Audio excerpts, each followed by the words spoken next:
Hey, I'm Noelle. And I'm Marisa, but Noelle calls me Pete. Yep. And welcome back to Take It Home! Woo! Hey guys.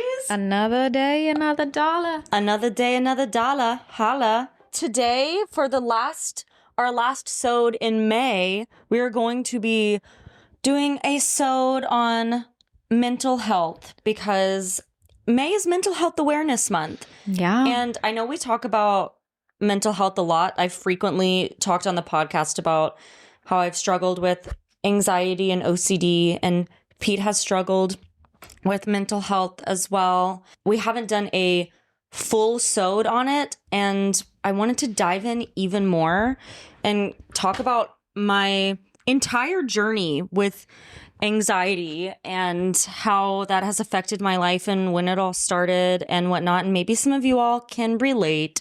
But first, Sippy of the Weekie. Sippy of the Weekie. Well, it's morning too, so like I'm able to sing even lower. Like I feel like my voice is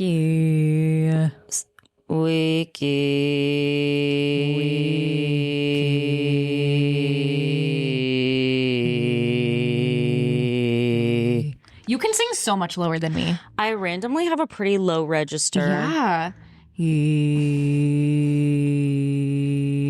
I can't go lower.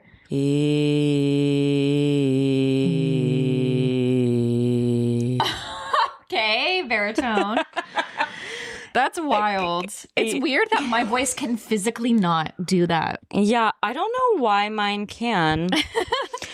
But then you're also a soprano. I know. She's got range. I guess folks. I've got range, y'all. I can sing low, I can sing high. It's so funny. Okay, Sippy of the Weekie. It's a good one. It's a really good one this week, and it matches my room. It's so cute and pink. It is so cute and pink. Let me tell you how I achieved this. First of all, I have to say, I went into the grocery store expecting to get something completely different because I wanted to make this blackberry thing. And the grocery store was, of course, out of blackberries. What do you mean? But then there was all these raspberries next to it. So I said, okay, let me grab raspberries and let me just see what else I can find. And I ended up finding this frosted lemonade flavored coconut milk. And I said, that sounds amazing. So then I grabbed that and I grabbed the lime. So what we have here, we put some fresh raspberries at the bottom and muddled it with just a little bit of agave, like a tiny squirt. Squirt. And then filled it till about like 3/4 of the way with the frosted lemonade coconut milk. Then I added a splash of lemon juice, a splash of lime juice, and I topped it with a raspberry lemonade culture pop soda just for a little sparkle. But you could top it with just regular seltzer or like any fizzy drink of your choice that would kind of be fitting. So we're calling it a raspberry frosted lemonade. Yes, we are. That is perfect. It's really good. And of course, flaky salt. Cheers. Cheers. There's like chunks of raspberry in it, but I'm someone who kind of like I'm someone who kind of like, I'm someone who kind of likes chunks. You're the first person on earth to say that. Really? I like texture. I love toppings in my ice cream. I like chunks. Said no one ever. Like pulp. It's kind of like pulp. Yeah, it gives a fun texture. It's like boba. And I guess if you don't like texture in your drink, you could definitely still do this and maybe just strain the raspberry juice or something or blah. I don't know. You could make like a raspberry syrup, yeah. Yeah. Or mash it more so it turns even more into like liquid. Maybe you put it on the stove. It's really good. That's our sip. This is one of my favorite sips we've had in a while. I love when we do something fruity and creamy. I also have my coffee, by the way. I'm jealous. Can I have a sip? Yes. I didn't have time to make coffee this morning. Well, I could have made time if I wanted to, but I woke up and I had to go straight to the pharmacy because they gave me the wrong prescription. Bum, bum, bum. Boo. Which seems like wrong and maybe illegal. I'm like, how did you give me the wrong? But did they give you the wrong one, or did your doctor prescribe the wrong one? That's what I actually don't know, because, well, I'm wondering if they just said that, or if they were confused, because how are they able to fix it without getting my doctor involved? You know what I mean? Like, when I got it last time, they gave me the right thing. I asked for a refill, and now they're giving me this, and they said, this is what your doctor prescribed.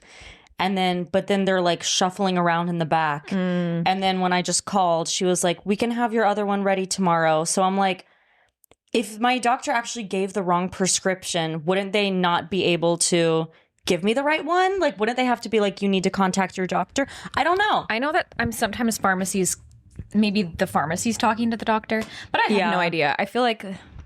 Either way, someone messed up. It's for my birth control prescription. I've been taking Tri-Sprintec literally for 12 years, and they gave me Tri-Low Sprintec. And I was like, what is this low? What is this little low in the middle? And so I was doing some research, and it's less estrogen. I don't really know much about hormones, but then I was doing all this research, and I was like, are Tri-Low Sprintec and Tri-Sprintec the same thing? And everything is like, no, there's a significant difference in the estrogen hormone in Tri-Low Sprintec. And it's for different things too. Like, I originally started it for acne. Tri-Low Sprintec doesn't help with acne. It's a different pill. And I am not in the mood to put different hormones in my body right now and see how that changes me. Like, that is just not what I need. Because it can affect a lot of things in your life. That could like fuck me up. Yeah, a lot of people have really bad reactions to birth controls and stuff. Exactly. And I've never had a bad reaction to this one, at least that I know of. I mean, like, I haven't noticed. I feel like I've been pretty happy with this birth control. So the last thing I want is after 12 years to just suddenly start a different birth control when this one has been perfect. Yeah. So anyways, yeah, that's my saga for the morning.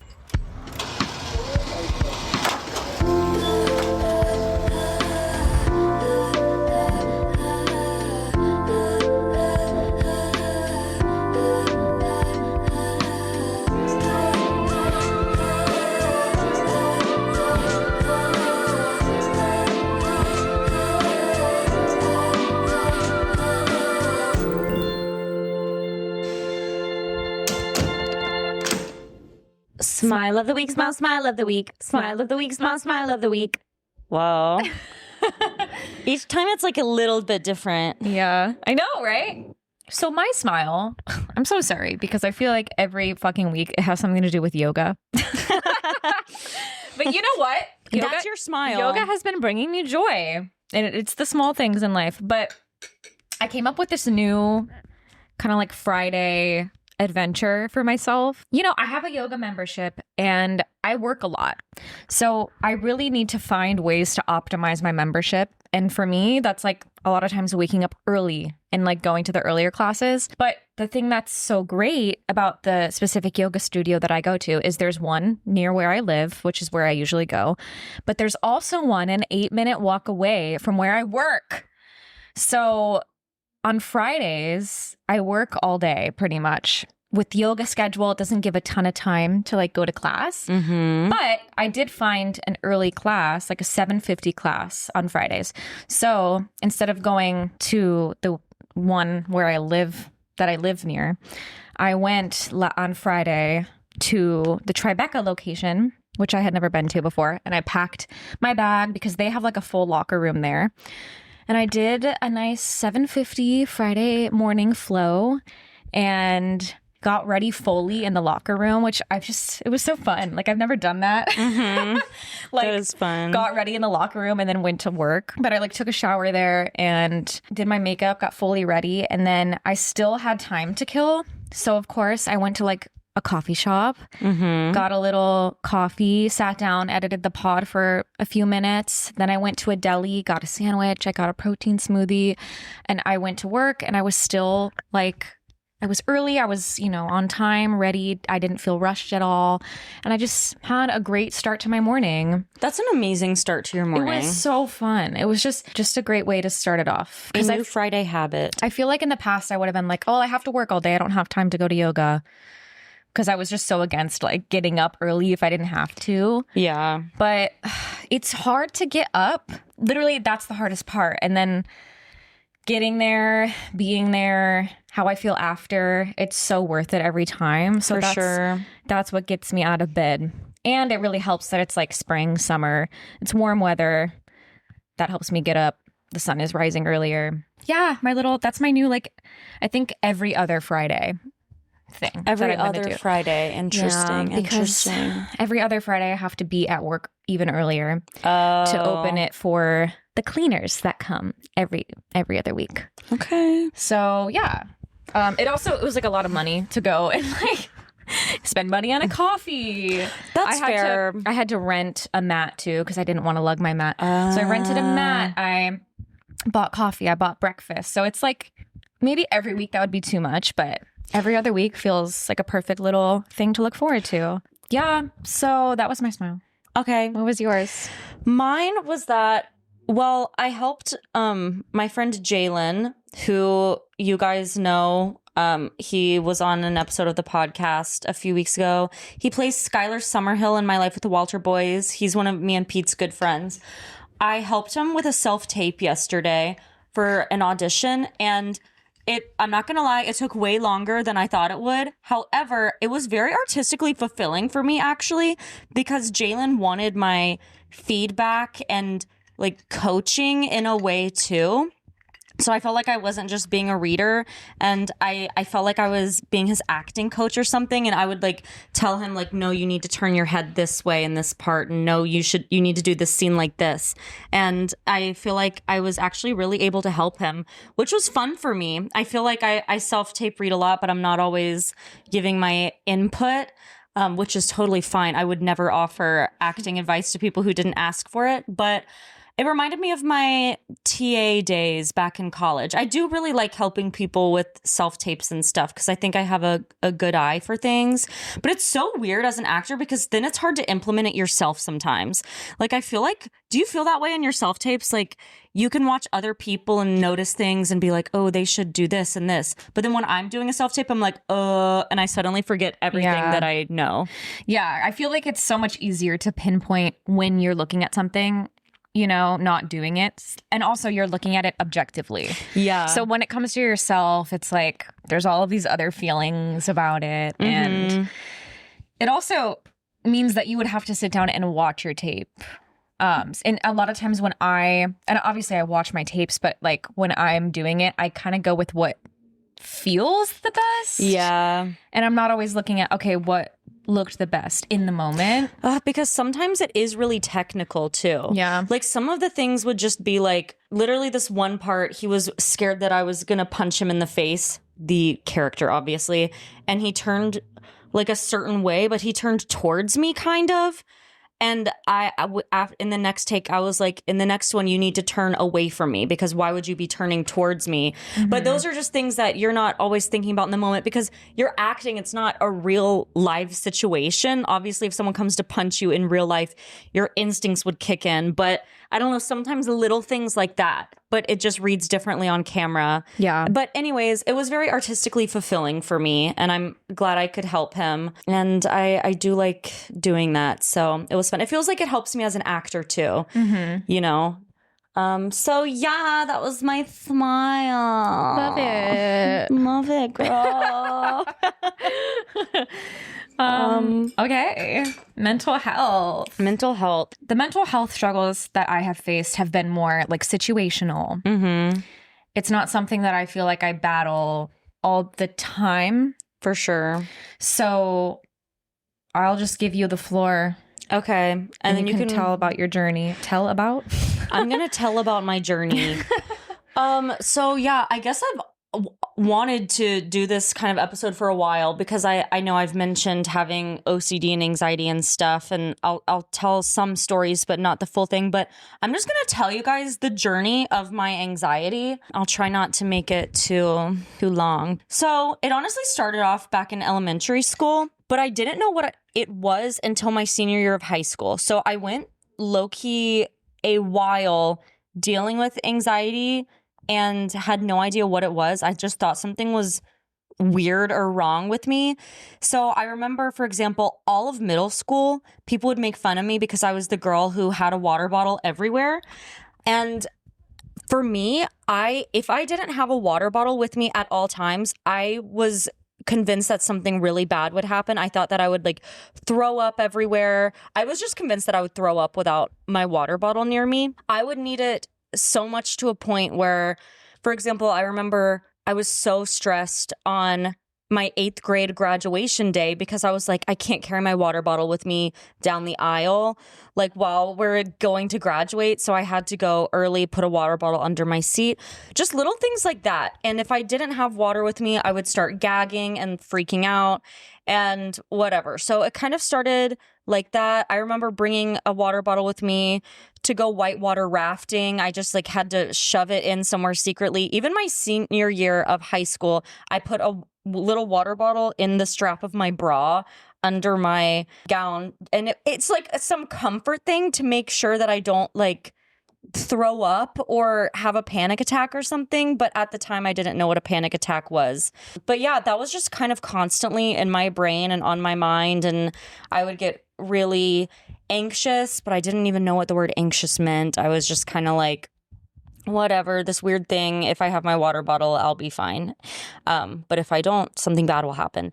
And then go into high school, I was actually pretty fine most of high school until senior year. I mean, of course, I still had my water bottle thing, but it wasn't too much. But senior year of high school is where my anxiety became super, super severe.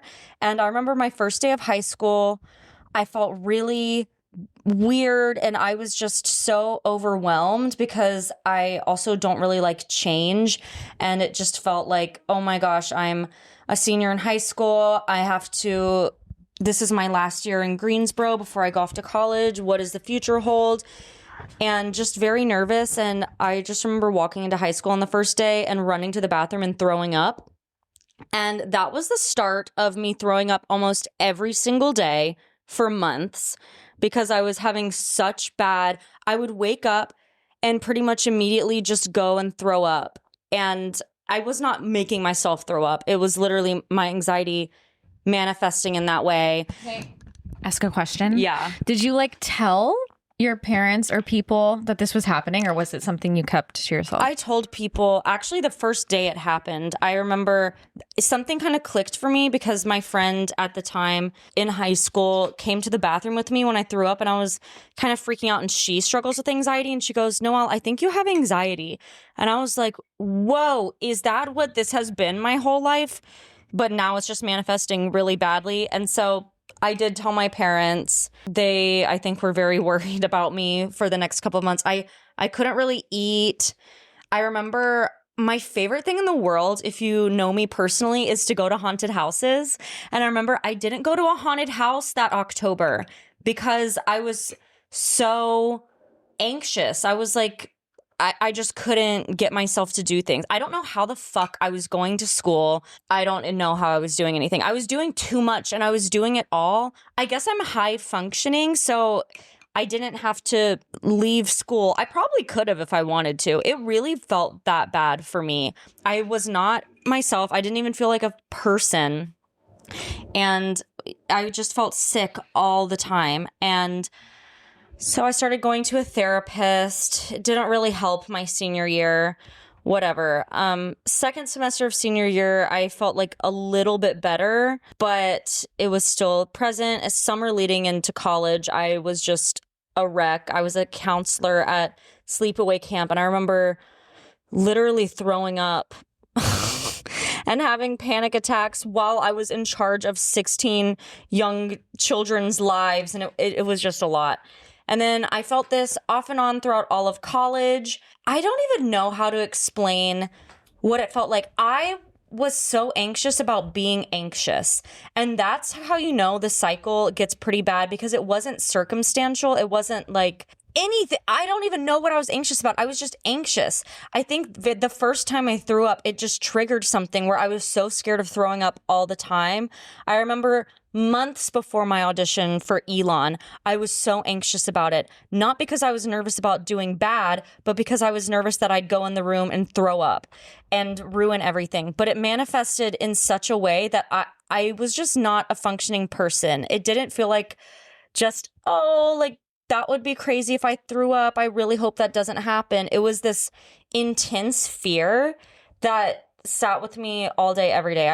I threw up before my prom senior year because I was so anxious. Oh my gosh, I was just not myself. So then it's like a vicious cycle, because then you're anxious about being anxious, which makes you anxious, and so on and so forth. Yeah, so when it's that bad, it's really hard to get out of without medicine or intense therapy and help. I think I told people how I was having anxiety, but maybe I wasn't expressing the extent of how bad it was. My parents could tell senior year because I was living with them and I was throwing up every day and could barely eat and was just sobbing all the time. But especially in college, I just don't really know how to explain it to people. I think I was embarrassed too. I didn't want to tell people I'm anxious about being anxious. I don't know. It just sounded quote unquote crazy. Which I feel like even 10 years ago, or, you know, when this was happening for you, it wasn't talked about as much as it is now. No. So I feel like, you know, there's still a lot for people to learn and understand about mental health, but I think the universal understanding has at least gotten better since that time. So I can understand how back then you would have felt like this is so like weird. Like people are going to think this is weird because maybe people hadn't heard of that before, you know? And I feel like at Elon, a lot of people struggle with mental health in the theater community, I guess. Not really sure why that is, honestly. Lots of reasons, I feel like. Why do you think? Like, I think that as performers and as artists, okay, first of all, if you are in the arts, I think that you're just like most likely a more sensitive person in general. That's very true. That goes for all things. Like you are just sensitive to energies. You are more in touch with your emotions. You feel things deeper. So that's one. And then also being a performer, you know, maybe you were raised to perform, or maybe you have like this perfectionist mindset. You're in a competitive environment. It's high intensity, it's high stakes. And that wasn't just college for a lot of people. I think some people may have experienced that growing up too, or like you're held to this high standard, or you're praised for your talent, and then you feel like you have to keep it up. And then you're in this intense environment that feels so high stakes at the time. Oh my gosh. You're coming so off intense. Of the audition process that feels like life or death. And it's just like you're in this bubble, and that amplifies everything even more. So yeah, I can see how people were struggling in the program just because of the circumstances of being in a BFA program, but also just, I think, the way that we're wired as artists and performers and people who, you know, especially if you're like a dancer, I feel like the dance community can be hit or miss when it comes to like healthy mindset, toxicity. Sure. I know a lot of like our dancer friends struggled with trauma from that environment growing up, and that can go for a lot, you know, it just depends. But I can definitely, I guess that does make a lot of sense. It does make sense, yeah. But yeah, I feel like I learned a lot about like mental health, because I don't know if it's something I even thought about. When you're younger too, you don't know how, if you're not educated on it, you don't know how to place it. You know, like you don't know how to process it. You may not know what's going on. That's why it feels so scary when you're really young. Yes. I just remember feeling very scared because I didn't know what anxiety was. I just thought something was really wrong with me. It was like I was just constantly fearing that something really bad would happen if I didn't have water with me. And it was so crazy actually to think about. Just these super big things in my life. I was more nervous about not being able to have a water bottle with me. And then it turned into me being scared about throwing up. Oh my gosh. It's just this weird cycle. Yeah. I don't know. Anyways. So yeah, I guess just all of those circumstances, plus being young, not knowing how to place it in your mind, how to deal with it, what it is. I feel like I learned a lot more during my college years, kind of having that community of everyone kind of going through the same thing and learning more, meeting all different kinds of people who struggle with all different kinds of things. I think it was a time for me to like really understand more just about like life and humans and mental health. Yeah.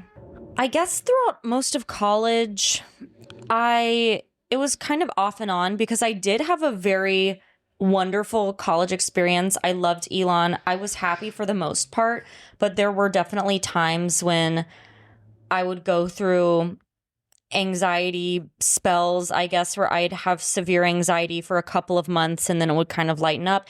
It really triggered me with dating in college. I've always been very anxious about boys, and that definitely stems from trauma and bad things that happened to me in high school or whatever. Also, probably growing up with a prosthetic eye. I thought that I was unworthy of being loved for a long time, blah, blah, blah. I'm like being so intense right now.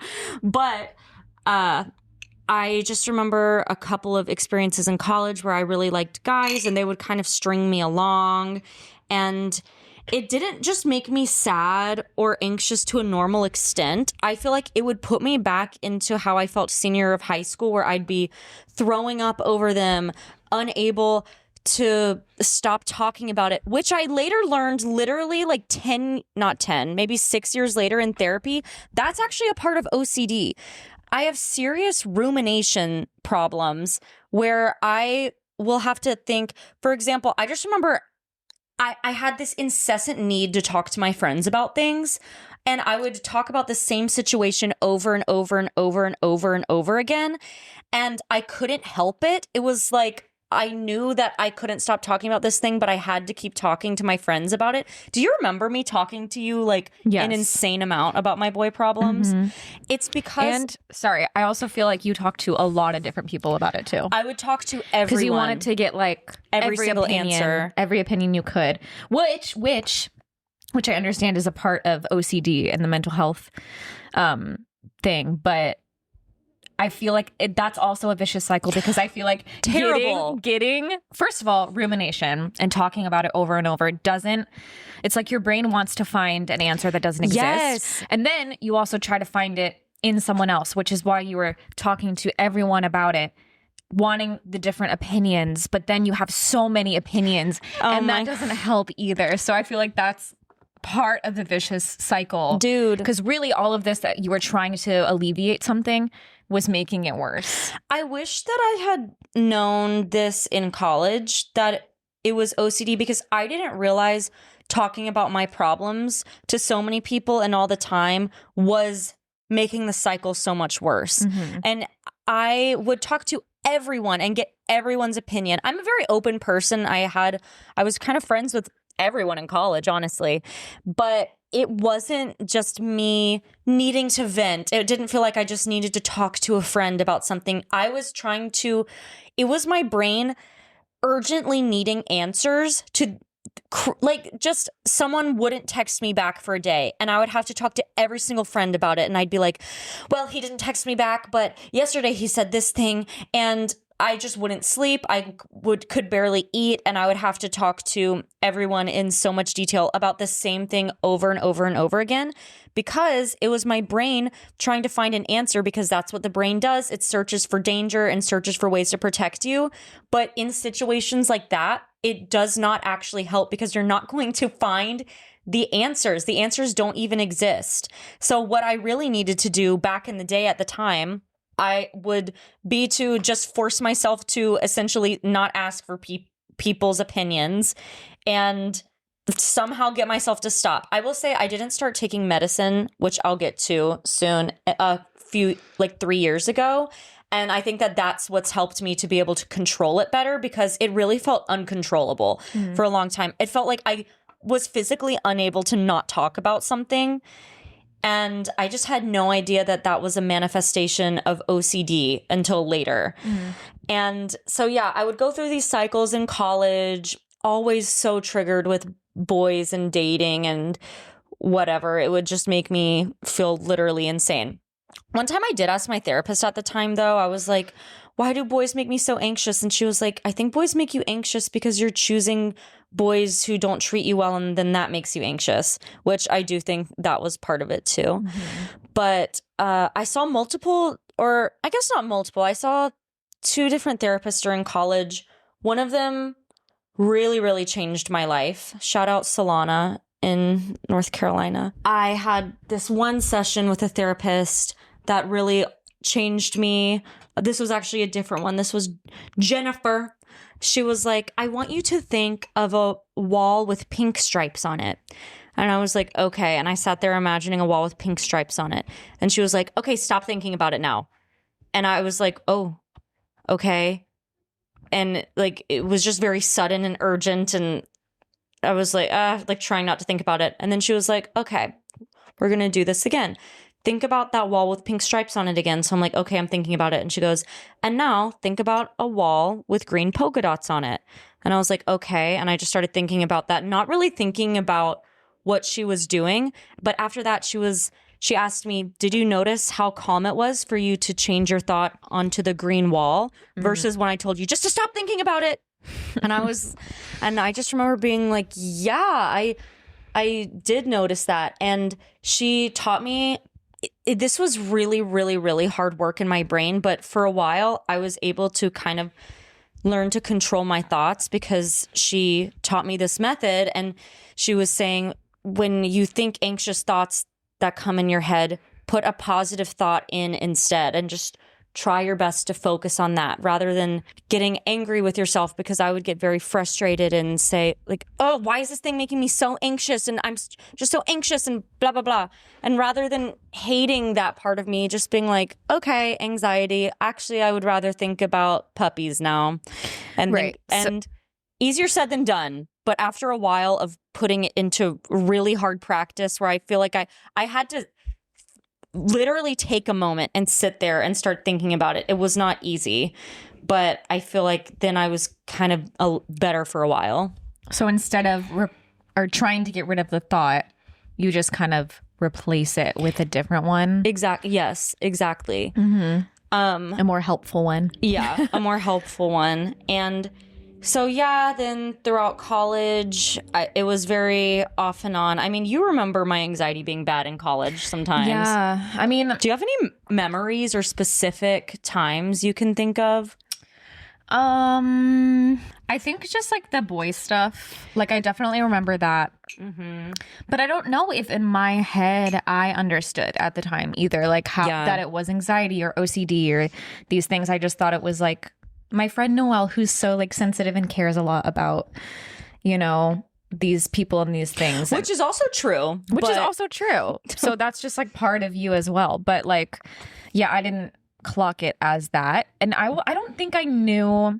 I don't remember you struggling like consciously. Like, I don't remember you ever coming to me and being like, I'm so anxious. Really? Yeah.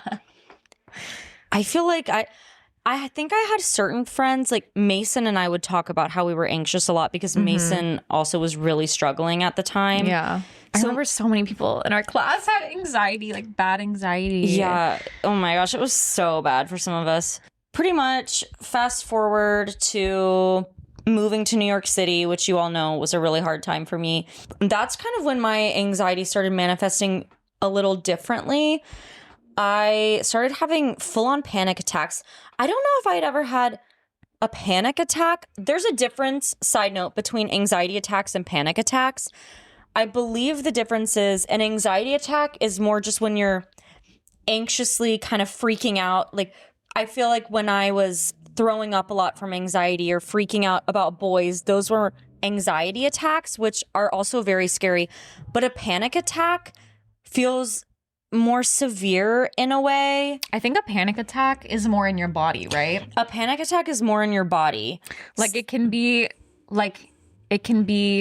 attack can happen physically when your mind is kind of fine. Like, your body can just have a reaction, I'm pretty sure. Yeah. But maybe you're not even feeling anxious, but your body just like freaks out, and then kind of it's like the opposite way.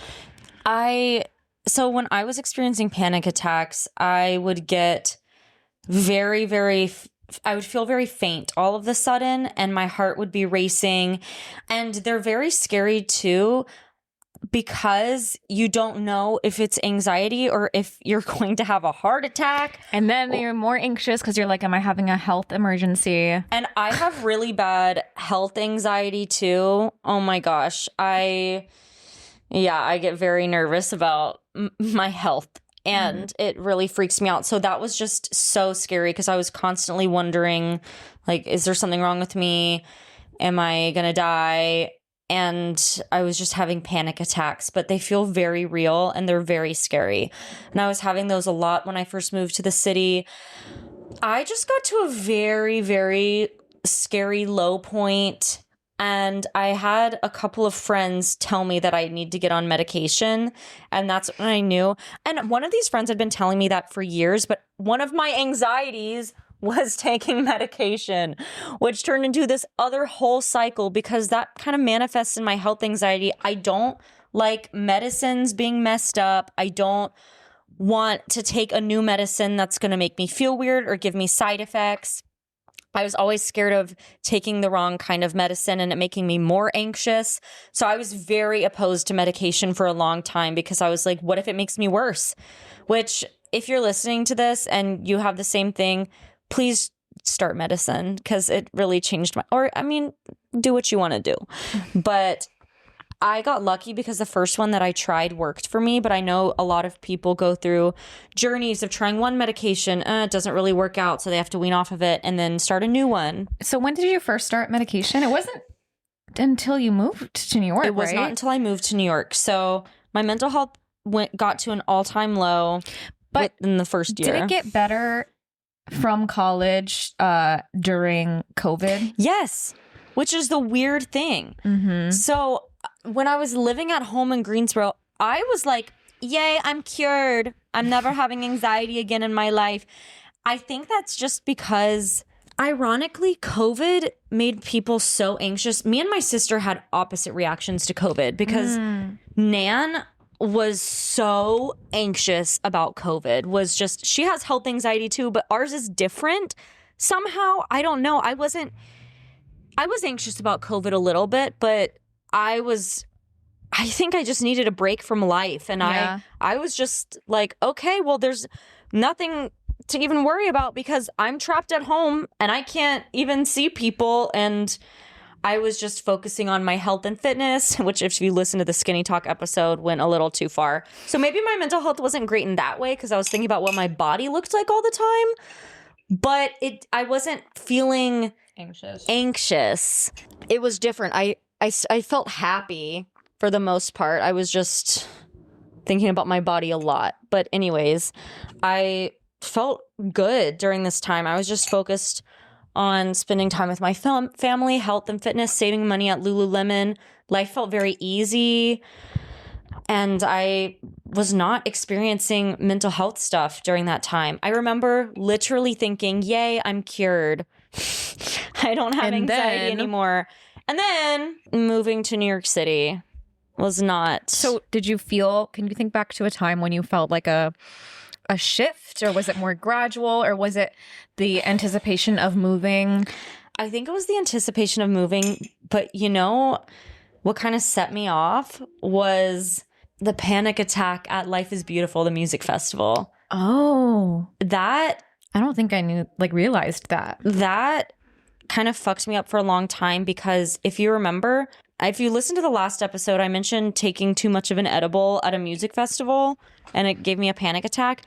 The next morning, do you remember the visual migraine I had when I woke up? I saw there was something in my vision. And I have anxiety about my vision, because I only can see in one eye, and I've had people my whole life being like, you can only see in one eye. You don't want anything to happen to it. And I'm like, I know. Obviously, I don't. Wait, oh my God. I'm just remembering this because I remember, because this was before I moved. So we took a trip, but you already lived in New York, right? For Life is Beautiful? No. Oh, okay. I was about to move. You were about to move. So we went to Vegas. LOL. You had that panic attack. And now I'm remembering this. I don't really remember that you were actually having vision problems. But then I feel like I remember you texting me being like, I'm freaked the fuck out about that there's something wrong with my eye. I was so scared. So I had a visual migraine the morning after this edible experience at the music festival. And I pretty much woke up and you know when you can see things in your vision, like if you look at a light for too long, I saw this blob kind of when I opened my eyes, and it didn't go away for about 20 minutes. And I just remember calling my dad. I called my eye doctor. I was freaking out. I'm like remembering this now. The fuck out. That's like my biggest fear is something happening to my good eye. That just caused this entire new thing for me, this new kind of anxiety for a while. And it was just a migraine. So apparently that can happen when you have migraines, which is weird. My head didn't even hurt. It was so scary. And then it went away. But after that, I just remember, and now looking back, I finally know that this was OCD. For months and months and months, I was so terrified of my vision that one, I would have to knock on wood every single night before bed. Did not know that. Or else I was going to go blind. I had to do that every single night. I remember there was not a night where I didn't knock on wood because I was like, well, just in case I have to do this or else I'm going to go blind. And then just constantly body checking, which is a big thing with OCD too, where so OCD is obsessive compulsion disorder. So it's a thought that you become obsessed with. I became obsessed with the idea that something was wrong with my eyeball. My eye. I don't know why I said eyeball. I was scared that something was wrong with my good eye. And the compulsion is your brain trying to find answers pretty much constantly with OCD because you never do actually find the answers of the things you're anxious about. I went to the eye doctor multiple times. They were all like, your eye looks good. That was a compulsion because why would I go to the eye doctor multiple times when I could just go this one time? I hadn't had another visual migraine. They told me my eye was good, but I still didn't believe it. So I had to go searching for other answers. I started body checking all the time, which is when, for me with my eye, it was me staring at things. I remember going into the subway. Every time I went into the subway, just because of the fluorescent lights, I would look at the posters everywhere and I would make sure that I could read everything the posters said and that I could see everything. And if one day like I was a little tired and maybe things were a little harder to read, I'd freak out again. Yeah, just constant like using my eyes to look and make sure I can still see. And it was constant and it was so stressful. And then on top of that, it wasn't even just that. It was my anxiety manifests in a way too, where if I'm anxious about one thing, I'm suddenly anxious about everything. So again, I'm scared of going blind for like months. Also, I'm just having this generalized anxiety disorder. I'm terrified of having another panic attack, which is causing me to have panic attacks every single day because I'm like, oh, what if I have a panic attack? And then I have a panic attack and I'm just like, oh my God, I'm going blind. My heart isn't working. I was just not okay. I was also somehow dating someone at the time that was like stringing me along. Some random frat boy who I knew. I remember even thinking to myself, like, this is just for fun. This is not I'm not marrying this guy, like whatever. But for some reason, him not texting me back still sent me into some kind of spiral. I was just not okay. You were adjusting to literally moving to like one of the biggest cities in the world. Adjusting to move. This was all happening while I'm living in New York City. You didn't have your own space, so you were subletting. It was just like maybe a recipe for disaster. It was. And I remember, I don't know how you feel, but this felt like a turning point from the outside perspective. I came to visit at some point and we went to dinner. Do you remember this? Yeah. And it wasn't just us. It was like a few other friends too. And you just like broke down at the dinner.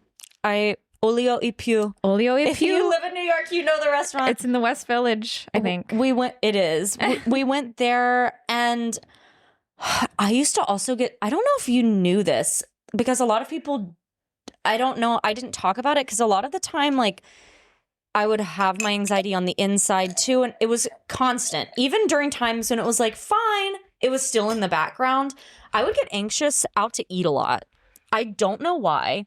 Being in restaurants, now it doesn't affect me anymore, thank God. Because it's like one of your favorite things I know, too. I love going out to eat, but whenever my anxiety was through a bad period, I just like, I don't know, being out to dinner with friends, I mean, I don't know. It just made me anxious, something about it. And I do remember this. I remember breaking down at dinner and being like, my anxiety is so bad. I haven't felt like myself. And I'm just like crying at the dinner table and like, oh my God. And then I remember it opening up a conversation. Some of our other friends who have also struggled with mental health were like, I think that you need to go on medication, Noelle. And then I remember kind of shortly after you did, right? This friend had also been telling me for like years to go on it, but this is when I finally was like, I need to be on medication, because I should have gone on medication like in high school maybe, but I didn't, and that's fine. But I literally have a chemical imbalance. Like none of this was, I mean, sometimes it would be circumstantial, but for the most part, it was just me freaking out about freaking out and having to do these weird, like, knock on wood to make sure that I don't go blind. Just like, it was constant. It was the only thing I could think about was my anxiety. It was just awful. And so I finally saw a psychiatrist and he put me on Prozac, 20 milligrams. And I've been on it for almost 3 years now. And it changed my life. I remember my anxiety went to an all-time low, I think the day after I started taking it, because I had been building it up for years. Because I had always kind of thought about it like, well, I could go on medicine if I needed to because my anxiety is pretty bad, but I'm just going to write it out and maybe I won't have to, because I was so terrified of taking medicine and then something going wrong. I was also scared. This is going to sound actually crazy. And I told my psychiatrist this. I was like, I'm scared that you're trying to like poison me. Like I told him this too. So it wasn't like I really believed it, but there was a part of me that kind of was like, I was like, what if you're giving me this medicine to like do something bad to me? Whatever. And he was like, well, I'm not, but I don't even remember what he said, something a psychiatrist would say. And he was like, this is just really telling me that you probably really need it. If I was just so scared of it. And of course, medicine takes a couple weeks to kick in. And the couple weeks it took for it to kick in, I was at an all-time fucking low. I almost went to the mental hospital one day. So I remember one day, my friend pretty much told me that she thought I needed to go to the mental hospital, which I really considered checking myself in, but instead I somehow went to work. I don't know how people are, I don't know why some people are high functioning versus low functioning. I'm like, was I even high functioning? I guess so, because I was doing things. What was happening to get you to that point that your friend was saying that? I don't even know. I was just saying crazy things to her, I think. I wish I could remember exactly. I was just freaking out, having panic attacks, talking about like being so terrified something scary would happen to me, but in such a manic way. Was it because of the medicine? Yes. Mm-hmm. It's because I started the medicine and it hadn't kicked in yet. And because, like I said, it takes a couple of weeks. It's not one of those medicines you take and suddenly, it's not like a Xanax where you take it and it relieves your anxiety, which low-key, maybe I should have had it in the meantime, but it's fine. But I was just waiting a couple weeks for the Prozac to kick in. I honestly, shout out to myself for doing this and going through it. I forced myself to do it even when I felt so fucking terrified and scared and scary, and I was scaring my friends.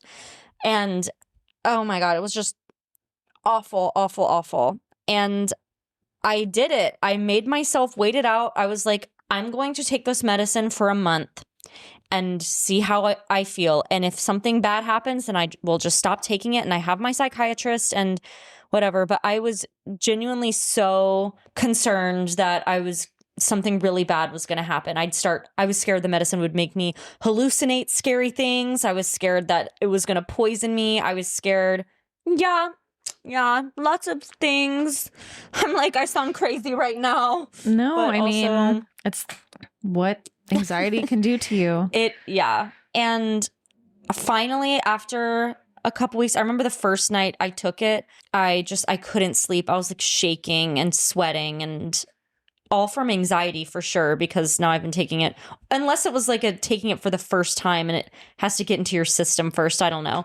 Sometimes people can have bad side effects for the first couple of weeks. So I'm sure you were nervous about that too. I was nervous about that. I think maybe like taking it for the first time, and it has to like affect your brain. So I think like it takes your brain a second to adjust to it and calm down. So I was scared because I remember my doctor being like, it can make you a little bit more anxious for a second before it starts to calm things down. So maybe that's what was happening. So probably. Oh my God. Because you said you were at an all-time low or high, however you want to put it. Yeah, with your anxiety. All-time high right anxiety. After you started taking it. So like maybe the medicine was actually causing you to be more anxious too for a minute. Probably. My mind was going to very scary, dark places that I didn't even know existed. And it was really terrifying.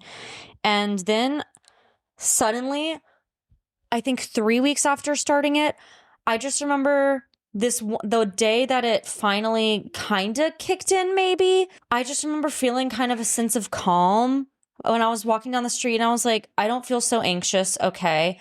And I remember talking to a lot of my coworkers at Lululemon, because I had 2 coworkers who also really struggled with mental health. And one of them was like, Noelle, like, medicine changed my entire life. And I was like, how did you know when it kicked in, and what should I expect? And she was like, the funny thing is I didn't even notice when it kicked in. I just remember after a couple months realizing like, wait, I haven't been anxious in a few days. And I kind of started having that realization. I was just kind of living my life. I wasn't really super noticing it. Sometimes I would, like that day when I was like, I'm feeling a little more calm today. But I started just realizing I'd go out to eat with friends. And then when I'd get back from going out to eat, I'd think I wasn't having an anxious thought that entire dinner. I just actually enjoyed the dinner. Whoa. And just other things like going to work. I'd come back at the end of the day and think I didn't have an anxious thought at work today. Or sometimes I would have an anxious thought, but I'd be able to be like, I'm not really interested in that thought right now, and move on. Whereas before it felt nearly impossible to do that. It's interesting because I always think about the concept of starting a medication like that, and how your brain must want, especially if you are anxious, like want to be thinking 24/7 about, is this medication working? Is this medication working? But hearing you talk about the fact that you would have these realizations after the fact. Right? Like, oh, wait, I just went to dinner and, oh, I didn't have an anxious thought, makes me think that the medicine even helps you to not obsess over the fact of whether it's working or not. I mean, yeah. Because it is working. Because Does that make sense? A big part of my anxiety was being scared of medicine. And suddenly I was just kind of like not thinking about it anymore. But now I will say I get really anxious about prescriptions and medicine getting messed up. Of course, my birth control thing happening literally today. But I get so anxious when I'm like starting to run low on medicine before I have it, which it hasn't been an issue. I've always been able to get my prescription. But if I have like a week left, I'm like I need to go ahead and get more so I know that I'm good for the next couple months. Whatever. Which is valid. Yeah. It's so valid. I guess that is valid. Especially with the healthcare system and how it can be kind of complicated sometimes. Yeah. If a medication is helping you, the thought of not having it is scary. But I will say, my psychiatrist, Dr. Whitehouse, was just, I miss him. He was the best ever. He inspired Smile of the Week. For those pod listeners, how we do Smile of the Week, Smile of the Week. Yep. Because another thing he had me do, I really appreciated that he worked with me. He was not just a psychiatrist that was like, okay, we're going to give you this, and then next patient. He worked with me. He gave me homework. He was like, okay, so these are the things we're going to do. We're going to prescribe you this medicine, but along with taking your medicine, you're going to download this app. You're doing breathing exercises twice a day. And wait, I'm like getting emotional for some reason. Aww. I loved him so much. He was very sweet. I actually met him a couple times over Zoom or whatever. He was this old British man, and he cares about me so much. I haven't seen him because, of course, when my insurance changed. My insurance now doesn't cover him, unfortunately. I remember freaking out the day I found that out because suddenly my appointment with him was just canceled and then I was taken off the website. But luckily, I somehow had his personal email and I emailed him freaking out. I was like, I can't never talk to you again. And he was like, we're going to schedule a Zoom. And he Zoomed with me. So it wasn't even through the platform for just like one final session. But he was just the most caring person ever. He made me do breathing exercises every day. He also made me to write down things that made me smile throughout the day. He explained my brain so well to me too. He said, Noelle, the human brain is designed to detect danger. That is what the brain is mainly for. And when you have a chemical imbalance, when you have anxiety, these disorders, the chemical imbalance makes your brain find danger way more than the average person. So I was finding danger in everything. I was finding danger in just nothing. Danger in danger. I would have anxiety about anxiety, and it just felt like I was constantly being chased by a lion, literally. And he said, so we're going to retrain your brain with the medicine. I want you to start writing down physically, not just even taking note in my brain. He was like, I want you to take notes in your phone throughout the day of things that make you smile throughout the day. And I don't mean big things like, I got a promotion. He said, I want you to walk down the sidewalk. And if you look up at the sky and you see a pretty tree, write down, I saw a pretty tree today. I saw a cute dog. He was actually the one who told me, he said, you can even make bad things good sometimes. If you have a terrible customer at Lululemon, or if the woman you're nannying for does something insane, you can write that down and think, wow, that is so funny that people are this way. And that is crazy. And write it down. And so I started doing that, and it really, really started helping. So I just have these long lists still on my phone of random things that would make me smile. And eventually, after a while, of course, the first day I did it, I was pretty much forcing myself to find things. But after doing it for a couple of months, it just became very easy. And I feel like I was seeing the good in everything. And so now when Pete and I are going through hard times, we'll start doing our 10 smiles of the day again, where we write down 10 things that make us smile throughout the day. And then at the end of the day, we share it. So we wanted to incorporate that into the podcast and do our smile of the week. So thank you, Dr. Whitehouse, for starting. Thank you, Dr. Whitehouse. I love him for starting smile of the week. But yeah, and then I'll get into this last section quickly because we talked about relationship OCD last time. But I recently was diagnosed with OCD. When I was diagnosed before, it was just severe anxiety. And I was recently diagnosed with moderate to severe OCD, which is funny because I feel it's still a million times better than I used to. But I think life circumstances changing, getting into a relationship for the first time is bringing up some past trauma and stuff. So it's causing me to have a bit of OCD again, which Rodney knows all about, and I'm working through it. But you know, little things I ruminate a lot. Like he'll say one little thing that I don't like, and I'm like, he said this thing that I don't like. Does this mean? And then I start Googling, like, is it normal to be annoyed by my boyfriend sometimes? Does that mean that he's not? And obviously it is. I don't think there's anybody in a relationship who has never felt annoyed with their person. But of course, my brain goes to like, I'm supposed to feel so happy and in love and feel like I'm on drugs this whole time. And that's not, of course, I still have moments of that, and he'll do sweet things. And I'm like, oh my gosh. But then sometimes people are annoying too. Like oh my gosh, literally the other day when he was like, I was like, can you help me make my bed? And he was like, why do you need to make your bed? And I was like, because we sit in in my bed for the podcast. And he was like, yeah, but you sit under blankets. I was like, that sent me into a little bit of a spiral too, because it annoyed me. But I'm like, that's not a reason to freak out. Like just little things like that. Anyways, so yeah, then I was diagnosed with OCD. It all makes sense. Point is that I guess that's my long story for you guys. I'm sure I'm missing some stuff, but mental health has been a serious struggle and journey for me. Sometimes it's been more on the inside where I hide it and am just constantly freaking out and not living a good life but people on the outside don't know.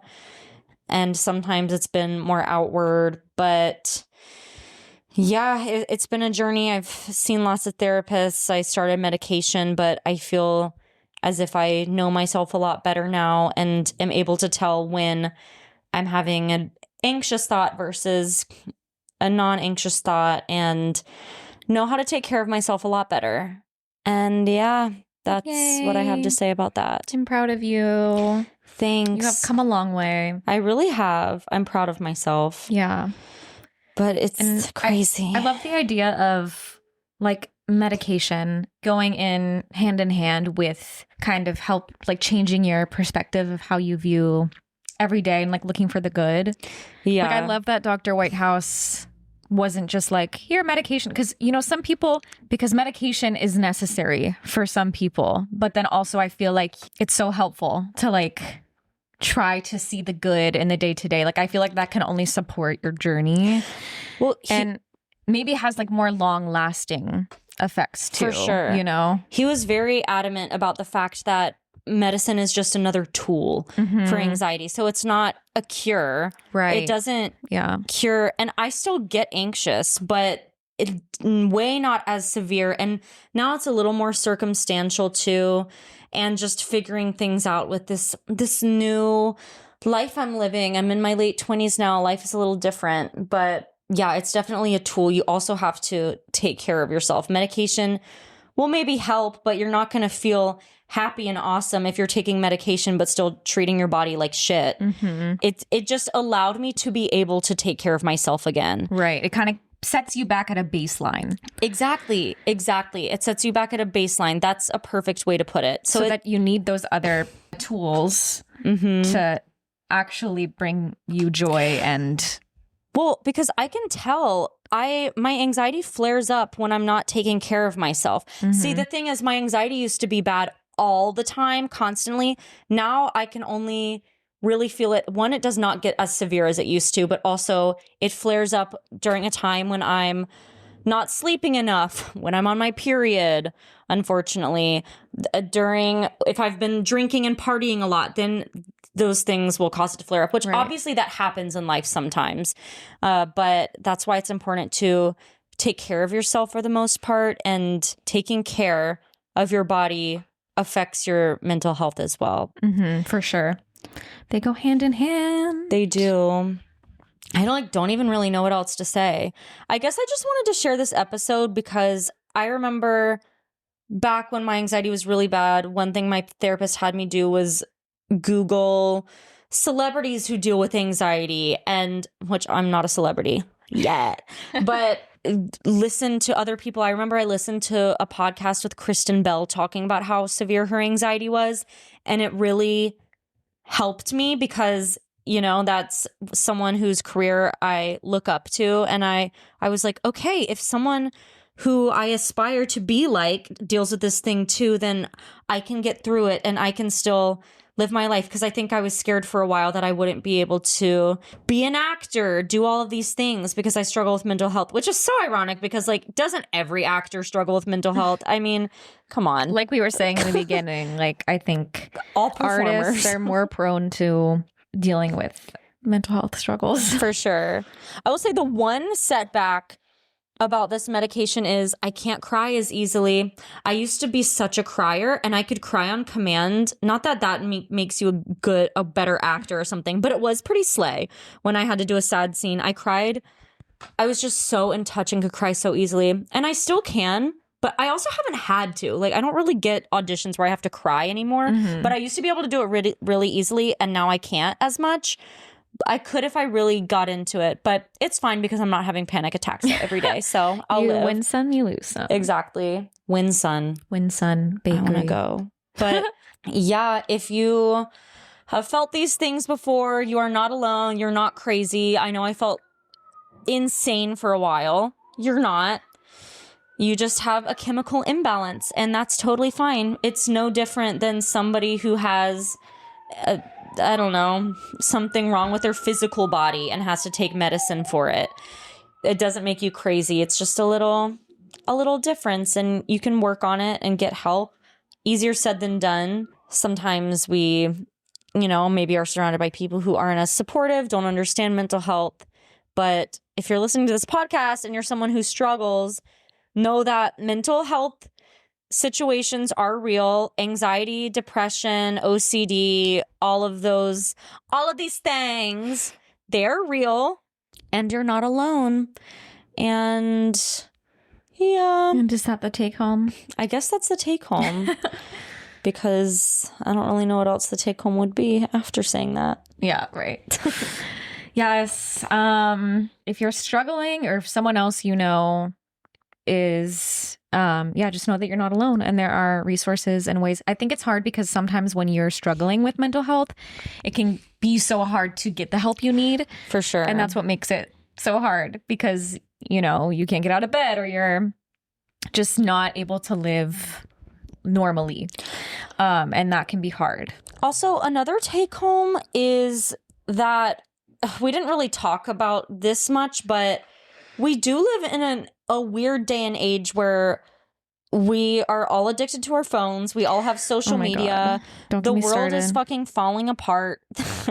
I mean, I'm like, notice the good. There are so many good things, too. There are a lot of good things. I do think that our phones, it scares me kind of for the future. And I think about the younger generations and how they have access to this social media, and how much of more vulnerable their brains are. And I'm like, if me as a 28-year-old fully developed brain, frontal lobe woman gets so overwhelmed by my phone, imagine what these kids are feeling. And it just, it's so hard. I've actually been thinking about this so much more recently because I've been feeling it more. And I started bricking my phone. Yay, get brick.